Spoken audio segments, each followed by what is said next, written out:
Est-ce que ça t'est déjà arrivé de te préparer correctement pour un examen? Tu penses que tu as tout appris, que tu as maîtrisé ta leçon, que tu as bien passé le contrôle et le jour des notes, tu es désagréablement surpris par la mauvaise note. Eh bien, ça nous arrive à tous. Probablement, tu n'as pas respecté les bonnes étapes pour préparer tes matières éco. Donc, on va voir comment préparer un bac économie. À tout de suite.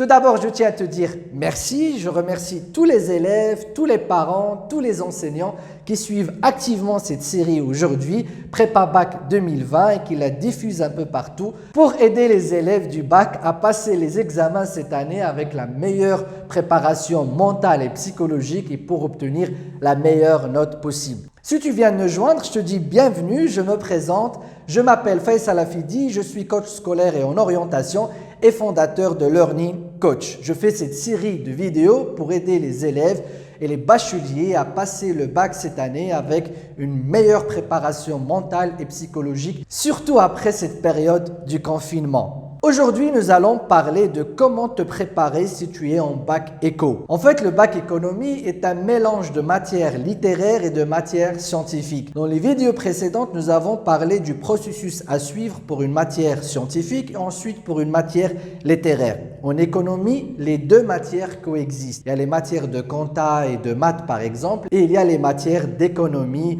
et d'histoire géo. Pour préparer les matières à caractère scientifique, il faut suivre les trois étapes qui sont la compréhension, la pratique et la maîtrise. Tu dois t'assurer d'avoir bien compris les leçons, de les avoir pratiquées avec les petits exercices donnés à l'intérieur des leçons et les exercices qui sont donnés à la fin du cours qui sont assez simples que tu peux faire pour t'assurer d'avoir bien compris ta leçon. Ensuite, il y a la partie maîtrise. C'est là où tu commences à faire des exercices difficiles et progresser dans la difficulté. La majorité des élèves font l'erreur de passer directement à l'étape 3 qui est celle de la maîtrise en laissant des lacunes de compréhension dans la partie compréhension ou pratique. Ce que ton cerveau fait dans ce cas-là, c'est que tu finis par mémoriser des réponses types que tu reproduis à chaque exercice. Bien évidemment, tu ne te rends pas compte, mais à chaque fois, tu réponds mal. Et le jour du contrôle, en reproduisant les mêmes réponses, eh bien, tu as de mauvaises